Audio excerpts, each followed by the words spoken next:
After 17 years of marriage, he suddenly said he was done and wanted a divorce. I signed quietly and walked away. Months later, he threw a big party to announce his engagement to his secretary at the same beach we once loved. I arrived with a calm smile and an envelope. His father's will was clear: divorce her, lose the fortune. The silence broke with his fiancée's scream. I stood at the edge of Malibu Beach, watching 200 guests celebrate my ex-husband's engagement to his secretary.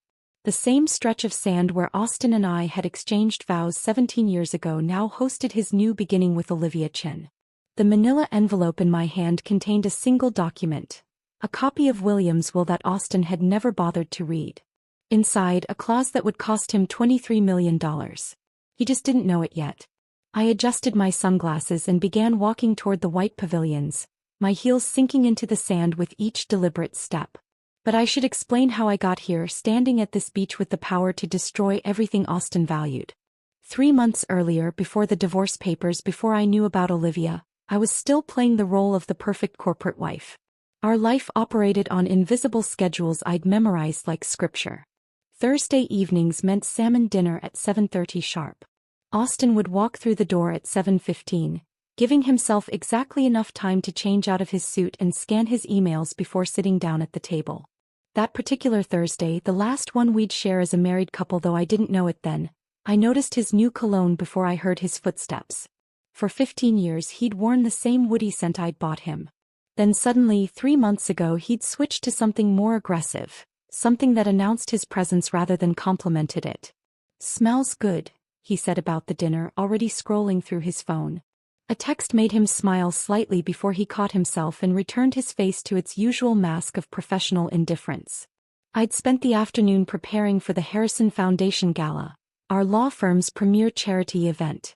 3 hours on the phone with vendors, another 2 hours revising the seating chart to keep competing partners separated, 40 minutes memorizing the names of new associates' spouses and their children. Austin would show up at the last minute, deliver a speech I'd helped him write, and accept praise for an event he'd barely thought about. "Did you remember that Susan Harrison's daughter just got into medical school?" I asked, setting his water glass at exactly 2 o'clock from his plate, the way he preferred.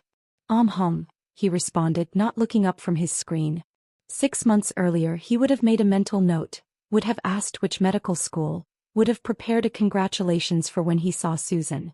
These carefully maintained relationships had elevated his career from junior associate to senior partner. Now they seemed beneath his notice. The warning signs had started small. First came the gym membership.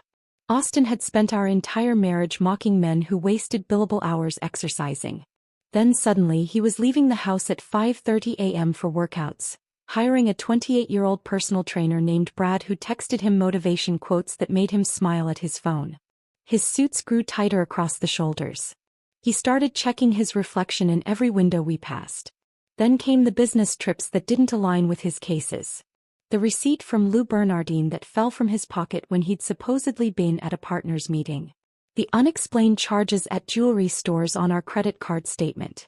Each piece of evidence felt like finding a single puzzle piece without knowing what picture it belonged to. William, Austin's father, noticed before I did. We'd developed an unexpected friendship over the years, born from Austin's neglect of both of us. It started when Austin forgot our anniversary lunch, leaving me sitting alone at a restaurant for an hour. William had walked in for his own lunch meeting, saw me there, and his face had crumbled with recognition and shame for his son. "Let me at least buy you lunch," he'd said, sliding into Austin's empty chair. "Though I can't make up for my son's thoughtlessness."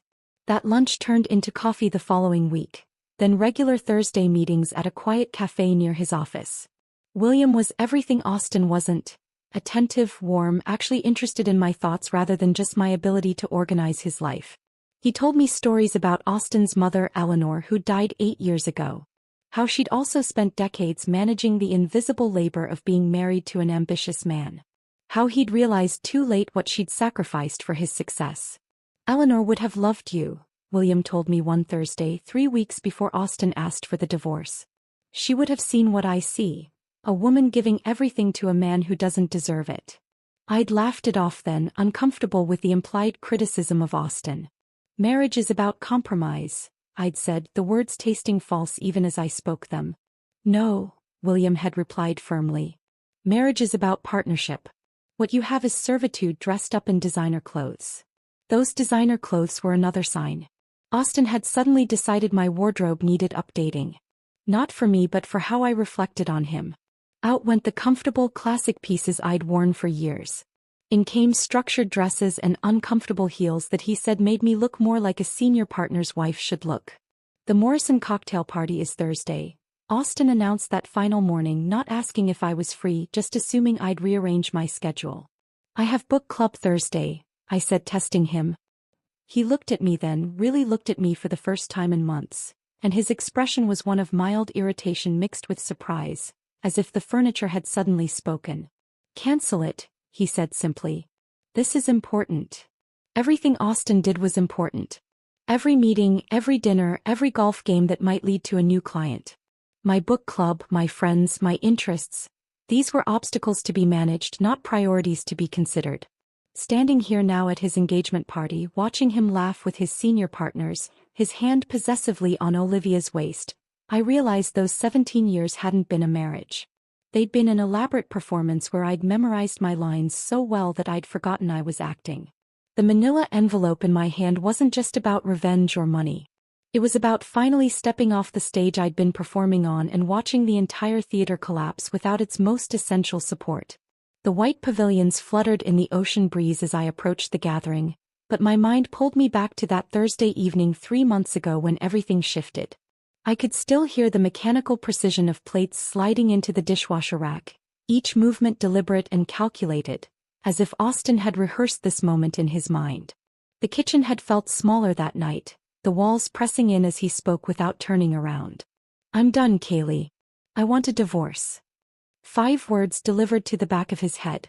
I'd been holding a glass of Malibu, and I remember watching the wine tremble, tiny ripples disturbing its surface. The refrigerator hummed louder than usual, or maybe the silence between us amplified every sound.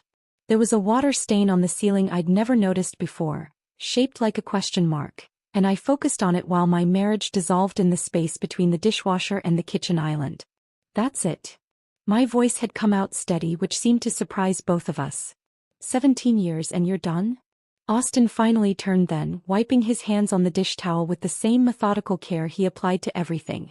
His expression was closed off, professional, the face he wore for difficult client meetings. We both know this hasn't been working, he said, folding the towel into a perfect square. It's better to be honest about it.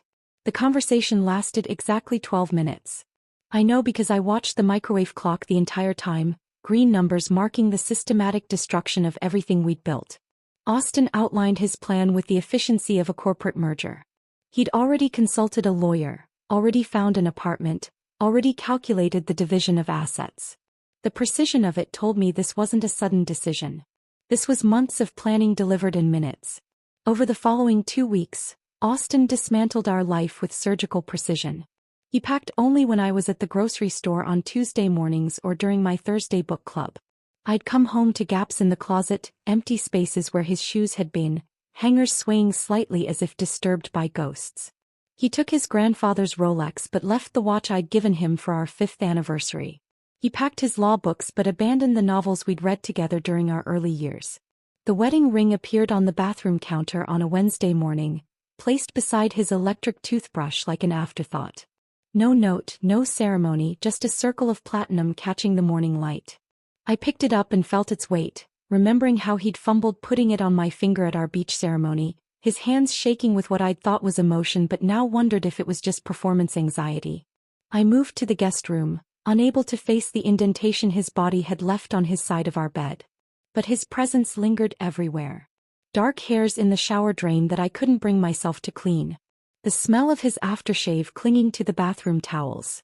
The coffee mug he'd used that final morning still sitting in the sink because washing it felt like erasing him completely. Our neighbor, Janet, pretended not to notice when Austin's BMW stopped appearing in the driveway. She'd wave at me while walking her terrier, her smile tight with the discomfort of witnessed failure. The mailman started leaving packages on the doorstep without knocking, as if divorce might be contagious. Even the house seemed to exhale differently, expanding into spaces Austin had occupied, testing its new dimensions. The divorce papers arrived on a Tuesday, exactly 2 weeks after Austin's announcement. The courier was young, maybe 25, and his discomfort was palpable as he asked for my signature. "Have a nice day," he mumbled, practically running back to his truck. I carried the envelope to Austin's former study, now just a room with empty bookshelves and a desk too large for the space. The papers were exactly what I'd expected. Clean division of assets. The house would be mine along with half our investments. Monthly maintenance payments that suggested guilt more than generosity. 23 pages reducing 17 years to line items and subclauses. My sister Sarah called while I was reviewing page 12. "Fight him," she said without preamble. "Get a lawyer. Take him for everything." "He's being fair," I replied, running my finger along the terms. "Fair? He's leaving you for someone else, isn't he?" I hadn't told her about my suspicions about the receipts and the cologne and the gym membership. But Sarah had been through her own divorce 5 years ago and could smell infidelity through the phone. "Does it matter?" I asked, echoing Austin's own words. "Of course it matters. Don't just roll over, Kaylee." But I wasn't rolling over.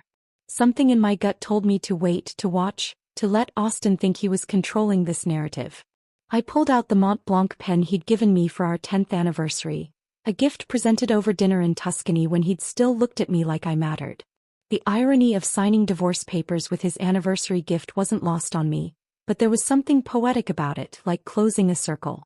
Each signature was deliberate. Kaylee Mitchell. Kaylee Mitchell. By the 15th signature the name started to feel foreign.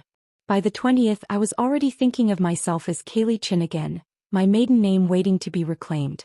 3 days after I returned the signed papers, I met William at our usual coffee shop. His hands shook as he lifted his cup, coffee sloshing dangerously close to the rim. The anger radiating from him was palpable, filling the space between us with electric tension. "Tell me what happened," he said, though his tone suggested he already knew. I explained Austin's announcement, his methodical exit, the swift divorce proceedings. With each detail William's jaw tightened further, his knuckles white around the ceramic mug. "Did he give you a reason?" "He said it wasn't working anymore."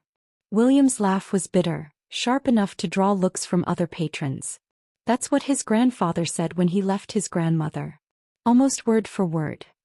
I hadn't known that story, and the parallel sent a chill through me. "There's someone else, isn't there?" William asked, though it wasn't really a question. "Most likely." He reached across the table and took my hand, his touch gentle despite his obvious rage. "You deserved better, Kaylee.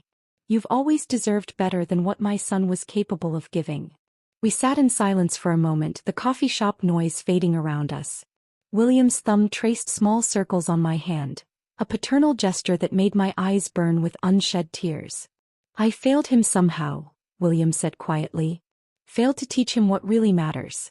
Eleanor would be devastated to see what he's become." "This isn't your fault," I assured him, squeezing his hand. But William's expression suggested he knew something I didn't, carried some knowledge about his son that went deeper than a failed marriage. Looking back now, standing at this engagement party with his will in my hands, I understood that William had already been planning his own form of justice. William's words hung in the air of the coffee shop as we parted ways that afternoon, his promise that Austin would face consequences someday feeling hollow in the moment. I drove home through streets that seemed unchanged despite my world having shifted completely. The house waited for me, still filled with Austin's choices, his aesthetic, his need for everything to appear perfect from the outside. The next morning I stood in the living room with a cup of coffee, really seeing the space for the first time in years. Everything was white, gray, and black. Austin had hired an interior designer 5 years ago who'd stripped away anything that might be considered warm or personal. The walls were gallery white, the furniture angular and uncomfortable, the art abstract pieces chosen for their investment value rather than any emotional connection. It looked like a high-end hotel lobby, beautiful in photographs but impossible to relax in. I set down my coffee and picked up a throw pillow, one of 6 identical gray squares arranged with military precision on the couch. Without thinking I hurled it across the room. It hit the wall with a satisfying thump, knocking askew one of Austin's precious abstract prints. The crooked frame looked better somehow, more honest. By noon I'd driven to 3 different furniture stores, not shopping so much as gathering courage. The salesperson at the third store, a woman about my age with paint under her fingernails, understood immediately. Starting over? She asked gently. Something like that. Then you need color. You need softness. You need things that make you smile when you walk into a room. Over the next 2 weeks, the transformation was radical. The white walls became warm terracotta in the living room, soft sage in the bedroom, a bold turquoise in what had been Austin's study.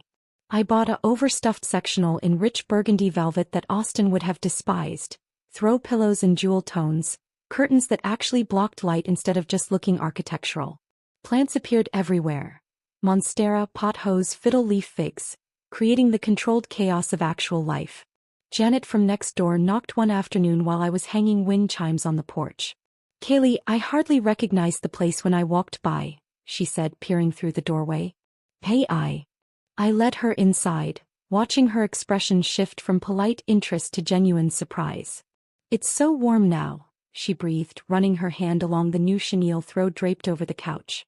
"I never wanted to say anything before, but your house always felt like a museum. Beautiful, but don't touch anything." "That was the point, I think," I admitted. Austin wanted to impress people, not welcome them. 2 months had passed in this renovation therapy when my phone buzzed with an Instagram notification on a Saturday morning. I almost ignored it. I'd been avoiding social media since the divorce, but the preview showed Olivia Chen's name. Curiosity won. The image stopped me cold. There was Austin, tanned and smiling, on the beach at Malibu. Our beach. The place where we'd exchanged vows 17 years ago, where we'd returned for anniversaries until he'd become too busy. Olivia's left hand rested on his chest, displaying a diamond ring that caught the sunset light. The caption read, "He proposed at sunset. Can't wait to celebrate with everyone at our engagement party this weekend. Same perfect spot where love found us." My coffee mug slipped, catching the edge of the counter before I studied it. The comments were already flooding in. Heart emojis, congratulations, colleagues from Austin's firm celebrating the happy news. The timestamp showed the photo was posted an hour ago, but when had the actual proposal happened? I did the math quickly. We'd been divorced for exactly 10 weeks. Which meant Austin had been planning this new future while still sleeping beside me. I scrolled through Olivia's profile with the focus of a detective. There, 3 months ago, a photo from San Francisco. "Conference life," she'd captioned it, but I remembered that weekend. Austin had gone to San Francisco for depositions, had called me from his hotel to say goodnight. In the corner of Olivia's photo, I could see a man's watch on the nightstand. Austin's Rolex. For months ago, a picture of her at a restaurant I recognized, La Bernardine, the receipt I'd found in Austin's pocket. She'd photographed her dessert, but in the reflection of a spoon, I could make out Austin's profile. 5 months ago, wearing a necklace I'd never seen before, one that matched charges on our credit card statement I'd questioned. Austin had claimed it was a client gift he'd forgotten to expense. The pattern was clear. While I'd been managing his life, planning his dinners, maintaining his image, he'd been building a completely different existence with a woman half his age. But it was the ring that made me grab my phone and dial a number I hadn't used in years. "Aunt Helen," I said when Austin's mother's sister answered. "It's Kaylee. I need to ask you something about Eleanor's jewelry collection." Helen had never liked Austin, had been vocal about it at family gatherings until Austin stopped inviting her. "What about it, dear?" she asked, her voice warm despite the years of distance. "The emerald-cut diamond ring with the Art Deco setting. Austin said it was lost when you moved Eleanor's things." There was a long pause. "Lost? That ring has been in the family for 90 years. Eleanor specifically wanted it saved for." She stopped. "Why are you asking?" I texted her the photo of Olivia's hand. The silence stretched so long I thought we'd been disconnected. "That's it," Helen said, her voice shaking with anger. "That's Eleanor's mother's ring. Austin told me he was having it reset for your anniversary. That was 8 months ago. 8 months. Before the gym membership, before the new cologne, before any signs I'd noticed. He'd been planning his exit while I was still believing in our future. I was sitting in my newly colorful living room, still processing this timeline of deception, when the doorbell rang at 7 that evening. Through the peephole, I saw William standing on my porch, his face drawn and serious, holding what looked like documents against his chest. "I'm sorry to come by so late," he said when I opened the door. "But there's something you need to know." He paused in the entryway, his eyes taking in the transformation. The white walls were gone, replaced with warm earth tones. The uncomfortable modern furniture had given way to pieces that invited you to sit, to stay, to actually live in the space. "You've made it a home again," he said softly, running his hand along the restored wooden banister I'd uncovered beneath Austen's industrial metal addition. "Eleanor would have loved this." "What did you need to tell me?" I asked, though something in his expression made my pulse quicken. He pulled a manila folder from inside his coat, his hands trembling slightly as he held it out to me. 8 years ago, after Eleanor passed, I made some changes to my will. I've been waiting for the right moment to tell you about them." William's expression held something deeper than just anger about the divorce, a weight that made the air between us feel charged with unspoken knowledge.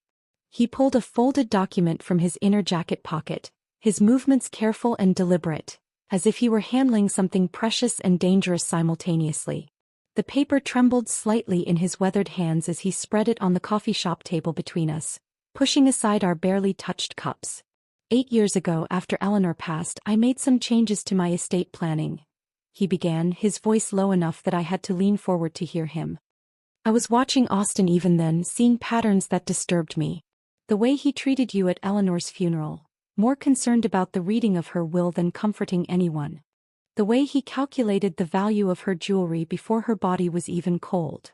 The highlighted section seemed to pulse on the page, yellow marker bleeding through the legal text. William's finger, steady despite his earlier shaking, pointed to a paragraph dense with terminology. I read it once, the words sliding past without meaning, my brain refusing to process what seemed impossible. The second reading made my breath catch. By the third, my hands were gripping the edge of the table hard enough to leave marks. "In the event that my son, Austen James Mitchell, initiates divorce proceedings against his spouse, Kaylee Chin Mitchell, without documented evidence of adultery on her part, all inheritance rights shall be forfeit." The language continued, outlining specifics, but that first sentence contained everything that mattered. "This can't be legal," I whispered, looking up at William's grim face. My estate attorney spent 3 months making sure it was ironclad. Every word chosen specifically, every loophole closed. William's satisfaction was bitter, tinged with the sadness of a father who'd felt the need to protect me from his own son. "The clause only applies if Austen initiates the divorce. If you had filed or if he could prove infidelity, the inheritance would remain intact." My mind raced, calculating dates and timeline. Austen had filed for divorce exactly 2 weeks after his announcement, his name on every document as the petitioner. No mention of adultery, no accusations of misconduct, just irreconcilable differences and a swift division of existing assets. He'd been in such a hurry to move forward with Olivia that he'd never considered there might be consequences beyond our current bank accounts. "How much are we talking about?" I asked, though part of me already knew it would be substantial. William had built his investment firm from nothing, had patents from his engineering days, owned properties across California. "The current valuation is approximately $23 million, William said, his tone matter-of-fact despite the astronomical figure. "That includes the investment portfolio at around $15 million, the commercial properties in downtown Los Angeles worth $6 million, the family business shares, and various other assets including Eleanor's art collection. $23 million. The number felt abstract, impossible. Austen had grown up expecting this fortune, had built his entire life around the certainty of inheriting his father's empire. Every career move, every calculated relationship, every sacrifice he'd demanded from me had been in service of maintaining his position as sole heir. "He's never read it," William continued, a note of disgust creeping into his voice. "I've asked him multiple times over the years to review the estate documents, to understand his responsibilities. He always brushed it off, said he trusted me to handle things fairly. What he meant was he assumed everything would automatically flow to him." My phone buzzed on the table. An Instagram notification. Olivia Chin had tagged Austen in another post, this time a photo of wedding venues. The caption read, "Narrowing down our dream location. Can't wait to start our perfect life together." The casual cruelty of it, the public display of their relationship while our divorce ink was barely dry, made my stomach turn. William saw my screen and his jaw clenched. "The engagement party is this Saturday at Malibu Beach. She sent me an invitation, can you believe that? To the same beach where you and Austin married. The poetic cruelty of it was breathtaking. Austin proposing to his secretary at the site of our vows, erasing 17 years with a new promise in the same sand where we'd stood barefoot and full of hope. But now, with this document between us, the location took on new meaning. It would be the place where Austin's carefully constructed future would collapse. I should be there, I said slowly, the plan forming even as I spoke. To deliver this information. William's eyes gleamed with something between pride and vengeance. I was hoping you'd say that. I could do it myself, but coming from you with all those witnesses present, the impact would be devastating. We spent the next hour strategizing, our coffee growing cold as we mapped out the approach. William would have his attorney prepare official documentation, properly notarized and sealed. I would arrive during the party, not before when I might be turned away, not after when the moment would be lost. William offered to accompany me, to stand beside me as I delivered the news, but I declined. This is something I need to do alone, I explained, and he understood. This wasn't about requiring support or protection. This was about standing on my own feet and watching Austin realize that the docile wife he'd discarded held the power to dismantle everything. That evening I stood before my closet, selecting each piece of my outfit with military precision. The white sundress that moved like water, suggesting grace rather than grief. Austin had always preferred me in dark colors, professional blacks and grays that wouldn't draw attention from him. The flowing white fabric would make me impossible to ignore. My mother's gold jewelry came out of storage, pieces Austin had deemed too ethnic, too traditional for his corporate world. The delicate chains and intricate earrings caught the light, each piece a connection to the heritage he'd asked me to minimize. The oversized sunglasses weren't just for mystery but for control. Whatever emotions I might feel walking onto that beach, they would remain hidden behind designer frames. I practiced in front of the mirror, not just my walk but my entire demeanor. The slight smile that suggested confidence without aggression. The way I would hold the envelope, casual but visible. The tone I would use, pleasant and calm, as if discussing weather rather than destruction. This would be the performance of my lifetime. 17 years of playing Austin's perfect wife transformed into one moment of perfect justice. William called that night to confirm everything was arranged. The attorney will have the official letters ready for Monday delivery to Austin's office, he said. But your appearance at the party, that's what will make this memorable. As I hung up, I thought about the Austin I'd fallen in love with 20 years ago. The ambitious law student who'd promised me partnership, not servitude. Somewhere between his first promotion and his father's growing fortune, that person had disappeared, replaced by someone who saw people as assets to be managed or discarded. Saturday wouldn't just be about revealing the will's clause. It would be about showing Austin that the asset he'd discarded had been the one keeping his future intact. Saturday morning arrived with the kind of crystalline California sunshine that made everything look like a film set. I drove toward Malibu with the windows down, letting the salt air tangle my carefully styled hair, knowing I could fix it when I arrived. The envelope sat on the passenger seat, its corners perfectly sharp, the weight of it somehow heavier than paper should be. My phone showed 3 missed calls from my sister Sarah, but I couldn't talk to anyone right now. This moment required complete focus. The beach parking lot was already crowded with luxury vehicles when I arrived at 4:30. Mercedes, BMWs, a few Teslas, and Austin's precious new Porsche positioned prominently near the entrance. I parked my modest Honda between a Range Rover and an Audi, remembering how Austin used to complain about my car not fitting his image. Today that simplicity felt like strength. The transformation of the beach was remarkable in its extravagance. White silk pavilions dotted the sand like expensive mushrooms, each one perfectly positioned to catch the ocean breeze without collapsing. The main tent stretched across what must have been 40 feet of beach, its peaks reaching toward the sky in architectural defiance of nature. Beneath it, round tables draped in cream linens held centerpieces of white orchids and pale blue hydrangeas, each arrangement probably costing more than most people's weekly groceries. I recognized the caterer immediately. Maison Blanc had done our 10th anniversary party, the owner Marie greeting me personally back then, complimenting my menu choices. Now her staff moved efficiently through the space, carrying trays of champagne and delicate canapés that I knew without tasting would be perfect. The string quartet was setting up near the waterline, and as they began their sound check, The opening notes of Pachelbel's canon drifted across the sand. Our wedding song. The same arrangement we'd used 17 years ago when I'd walked barefoot through this same sand toward a younger Austin who'd cried when he saw me. The florist was another familiar face. David from Botanical Dreams had created our wedding arrangements, understanding instinctively that I wanted wildness contained rather than formal structure. Now his team was placing the final touches on arrangements that looked nothing like what we'd chosen together. These were Olivia's choices, all rigid lines and controlled beauty, orchids imprisoned in geometric vases. I adjusted my sunglasses and began walking toward the main gathering, my heels sinking slightly with each step. The sand was already warm despite the ocean breeze, and I could feel eyes beginning to track my movement. The first recognition came from Patricia Hendricks, one of the partners' wives who'd been to our house for dinner at least 20 times over the years. Her champagne glass paused halfway to her lips, her eyes widening behind designer frames. "Kaylee," she said loud enough that several heads turned. I smiled warmly. "Patricia, how lovely to see you. You look wonderful."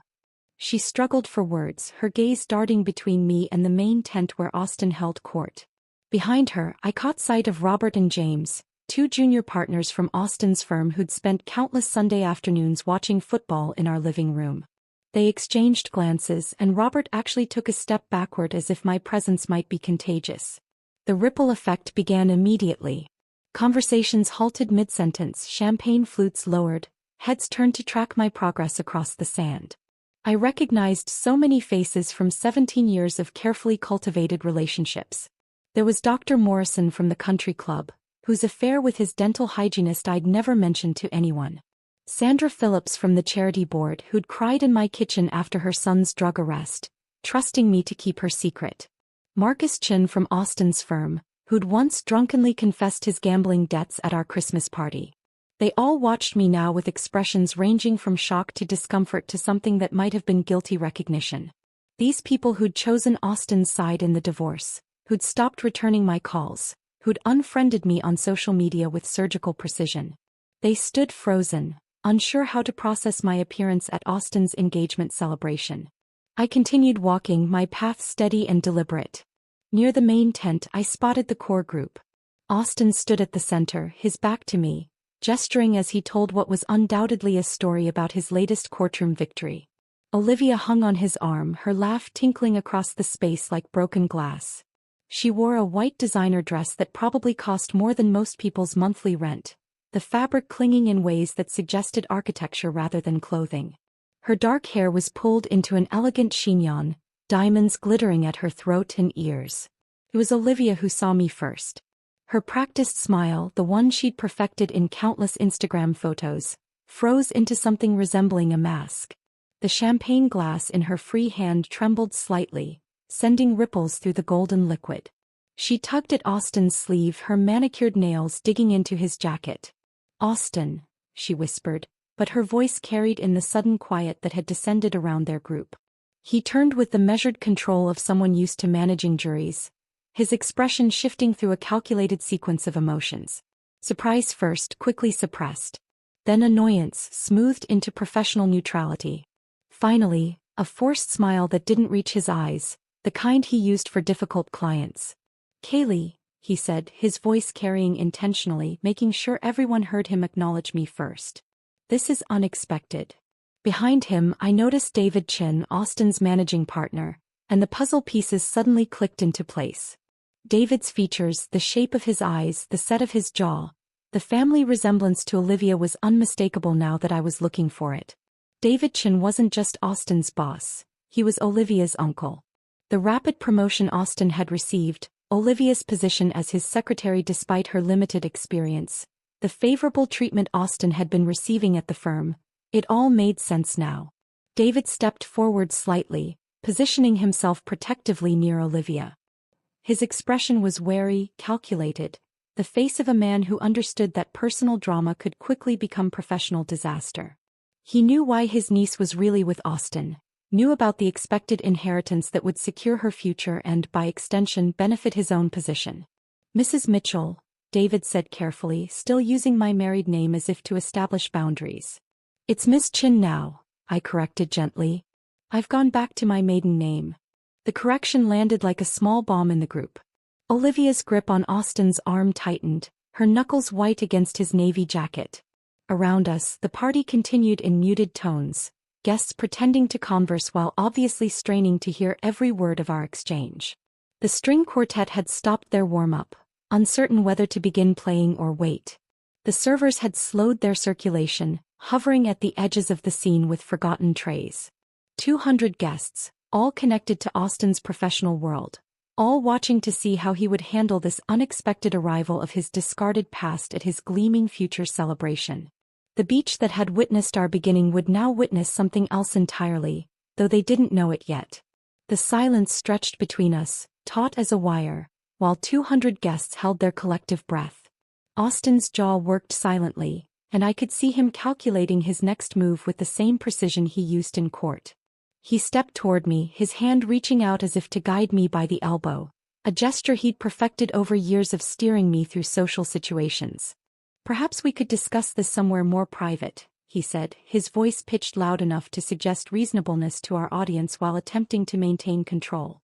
I remained perfectly still, letting his hand hover in the air between us until he was forced to lower it.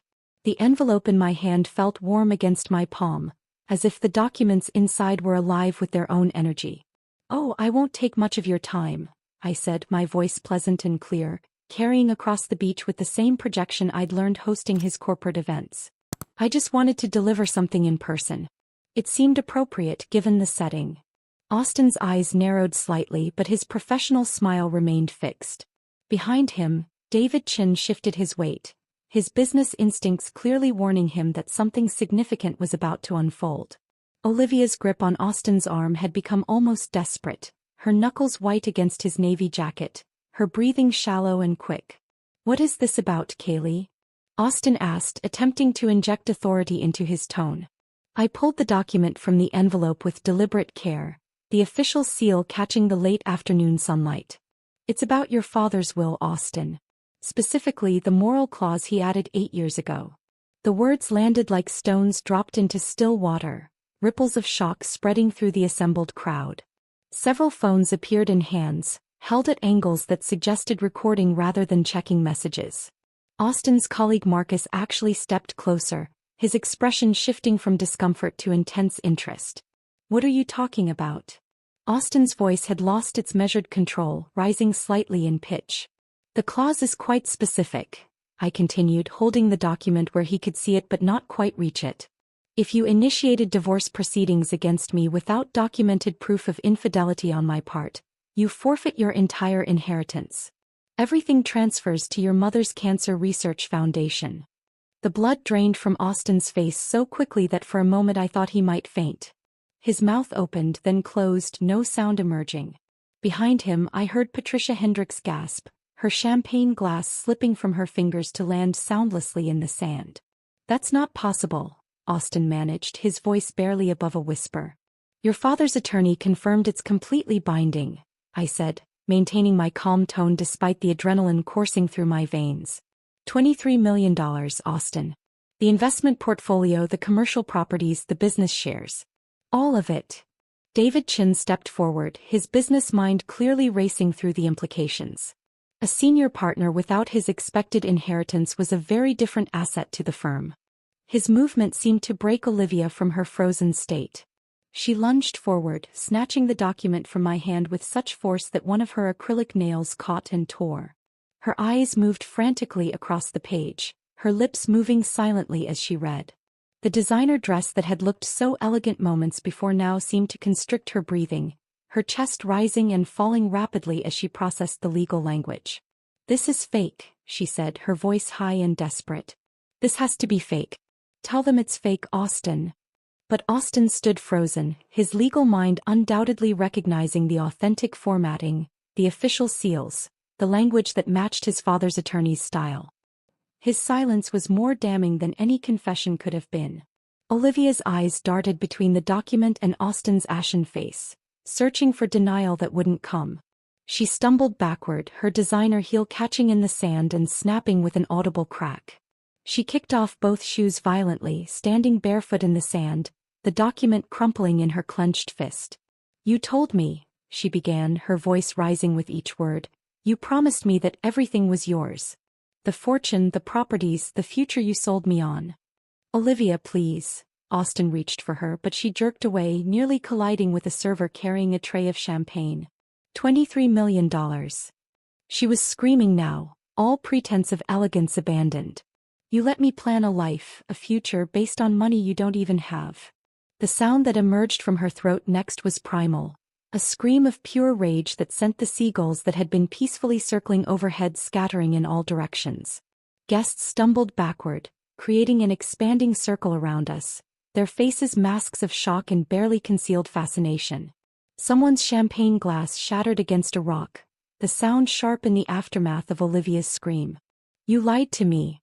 She threw the crumpled document at Austin's chest, where it bounced off and landed in the sand between them. Everything was contingent on that money. My uncle vouched for you because of your inheritance.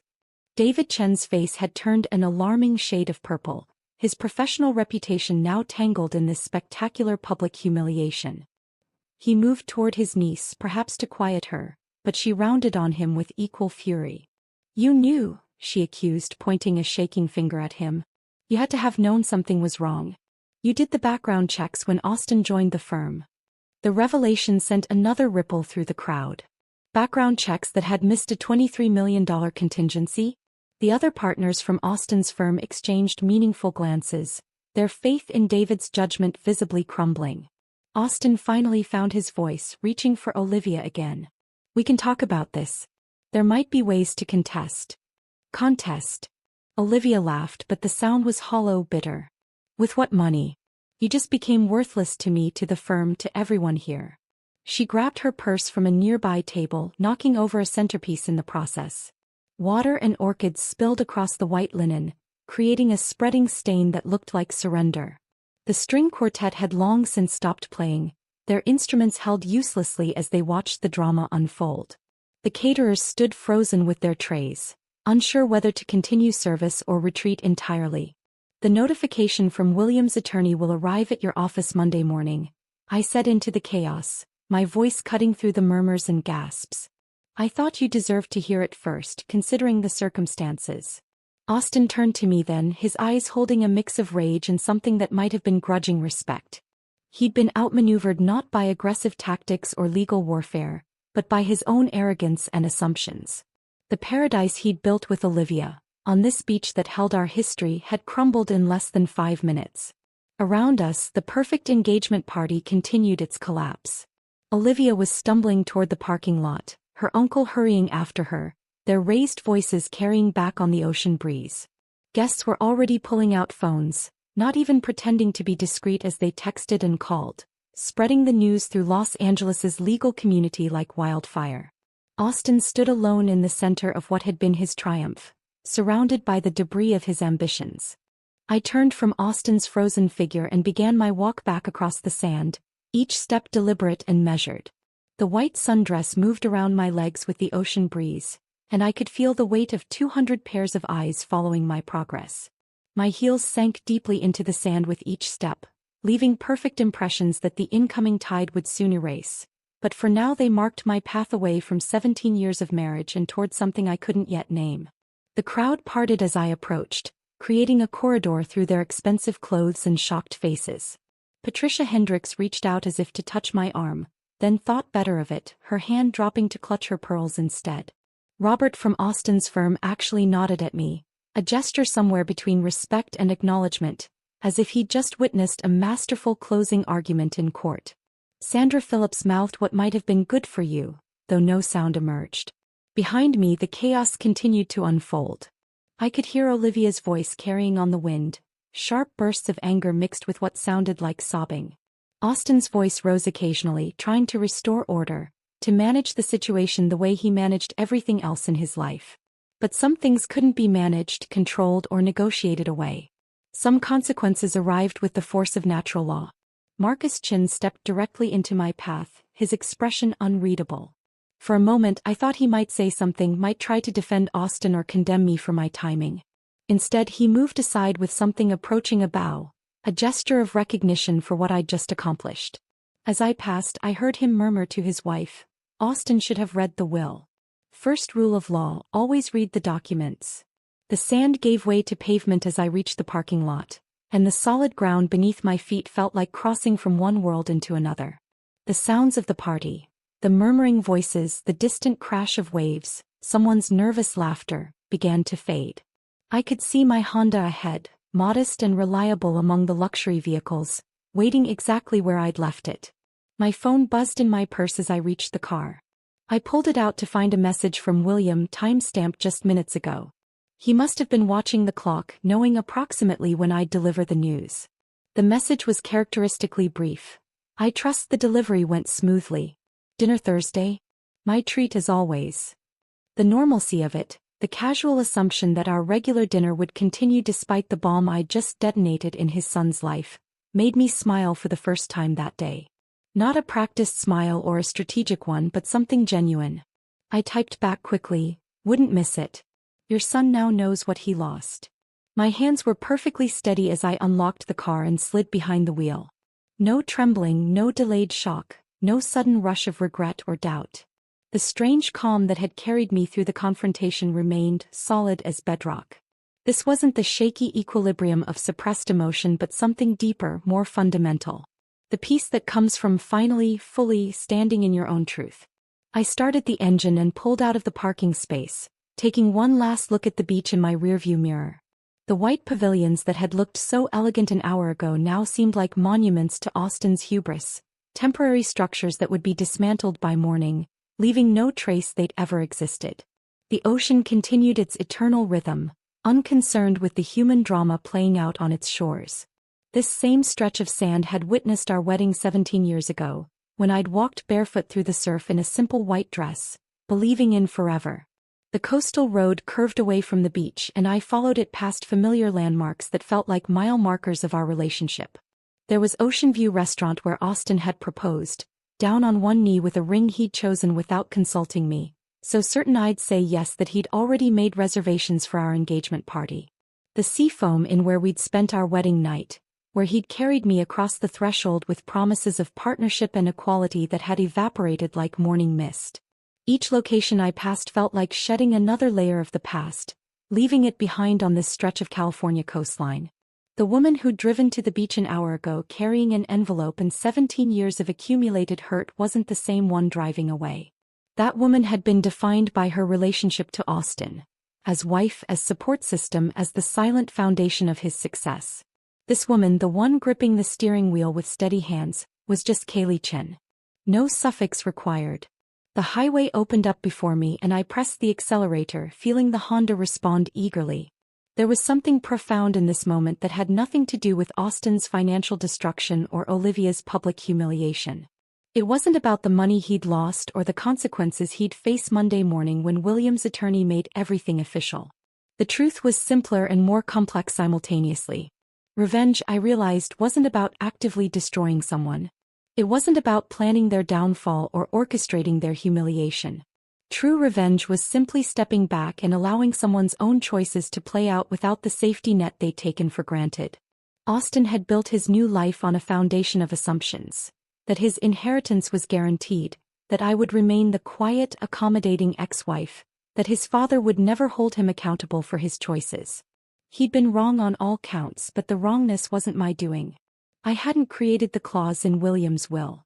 I hadn't forced Austin to file for divorce. I hadn't made him chase after his secretary or lie about his secured fortune.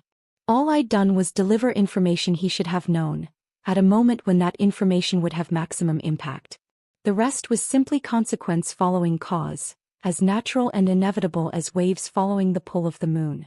Traffic was light heading back toward the city, and I found myself thinking about the Thursday dinners with William that would continue, the redecorated house waiting for me, the painting classes I'd enrolled in for next month.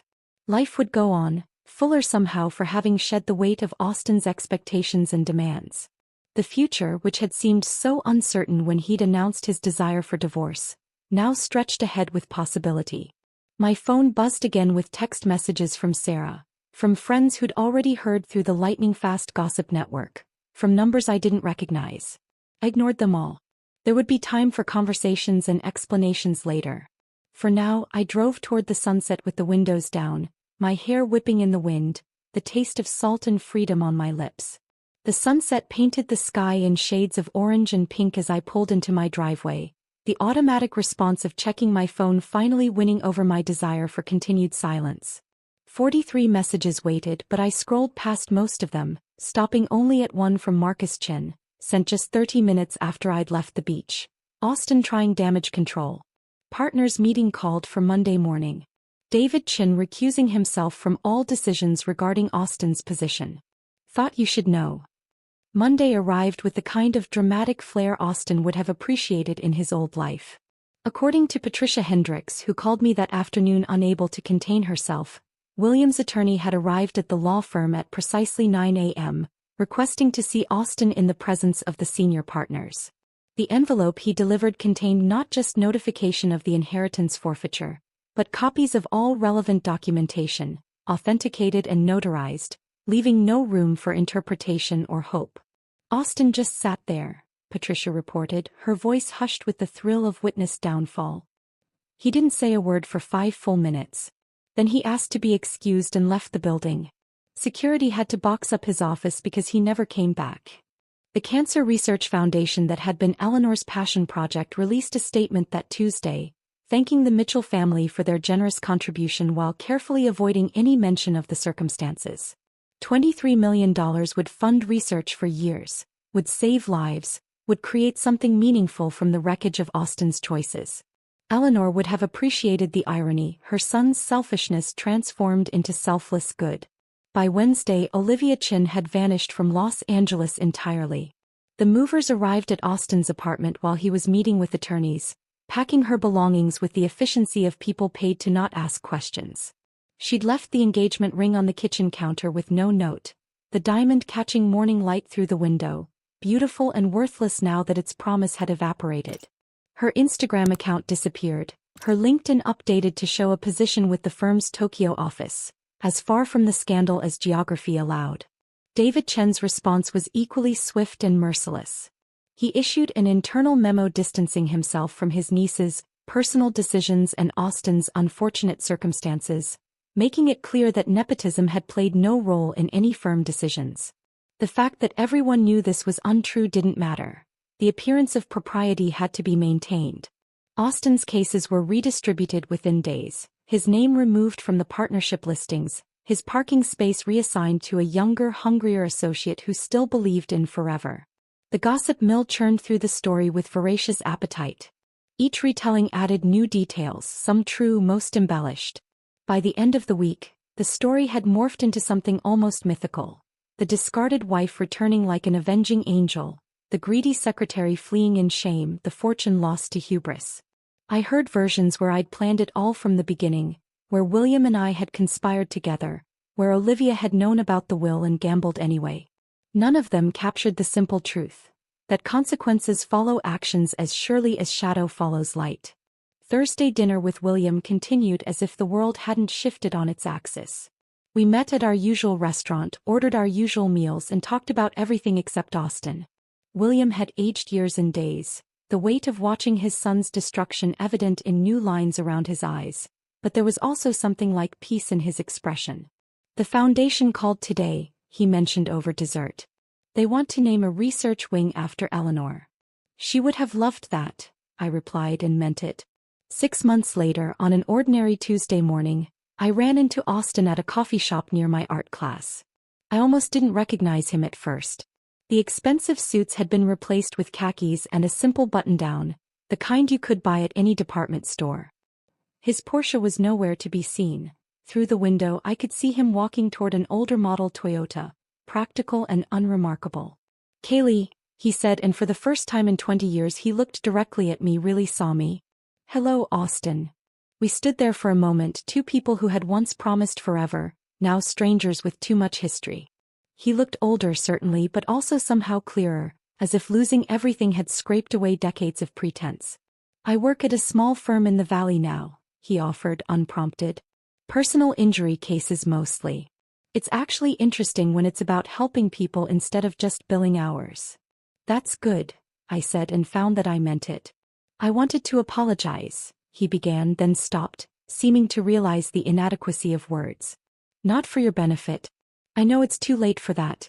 But I need you to know that I understand now. What I threw away. What I never saw when I had it. I studied his face, searching for the manipulation that had always been there, the calculated words designed to achieve a specific outcome. But there was nothing strategic about his expression, just exhaustion and something that might have been genuine regret. Understanding too late is still understanding, I said finally. He nodded, started to say something else, then thought better of it. We parted ways without goodbye, two people walking in opposite directions, finally free of each other's orbits. Thursday dinners with William became the cornerstone of my new life. We explored restaurants across the city, talked about books and art and travel, built the kind of relationship I'd always wanted with my own father but never had. He helped me understand tax implications when I sold some investments, celebrated with me when my first painting sold at a local gallery, listened without judgment when I talked about maybe dating again someday. The house became truly mine through small transformations. Austin's home office became my art studio, north-facing windows flooding the space with perfect light. The formal dining room we'd use twice a year became a library, filled with books Austin would have called frivolous. The garden, which had been maintained by services to look perpetually perfect, grew wild with vegetables and flowers that attracted butterflies and bees. Standing in that garden one evening, soil under my fingernails, paint still on my jeans, I understood that the best revenge hadn't been about destroying Austin at all. It had been about refusing to be destroyed myself. About walking away from that beach, from 17 years of diminishment, toward a life that was entirely, authentically, unapologetically mine. The woman who had stood at Malibu Beach with an envelope full of consequences had been seeking justice. The woman tending tomatoes in her own garden had found something better. She had found herself. If this story of poetic justice had you on the edge of your seat, hit that like button right now. My favorite part was when Kaylee walked across that beach, carrying the envelope that would destroy everything Austin valued. What was your favorite moment? Drop it in the comments below. Don't miss more thrilling stories like this. Subscribe and hit that notification bell so you never miss an upload. And that wraps up today's story. Now we want to hear from you. Where are you watching from? Drop your city or country in the comments, and let's see how far these stories reach. If this story moved you or gave you chills, give it a like, share, and subscribe for more powerful stories. One last thing, rate the story from 1 to 10 in the comments. Your feedback helps us bring you even better ones next time. Thanks for watching. We appreciate you being part of this storytelling journey.